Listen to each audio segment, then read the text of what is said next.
काय त्रास होता तुम्हाला? पोटात दुखत होता आणि एकदम असं वडल्यासारखं होत होतं, चक्कर येत होती. पोटात दुखत होतं, ओढल्यासारखं होत होतं. मग आपण सोनोग्राफी केली. तर सोनोग्राफीत गाठ होती. हिमोरेजिक सिस्ट होतं, हे का नाही? 40x34 millimetre size. आपण साधारणतः 1 महिना औषध दिली. मग 1 महिन्यात बऱ्यापैकी त्रास नाही ना काय झाला? हिमोरेजिक राईट ओव्हॅरियन सिस्ट होतं. डॉक्टरांनी काय ऑपरेशन सांगितलं होतं? हो, ऑपरेशन किंवा गोळ्या औषधांनी.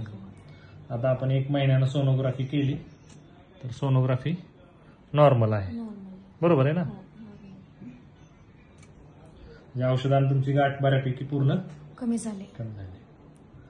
Ovarian haemorrhagic ovarian cyst completely cure with homeopathy.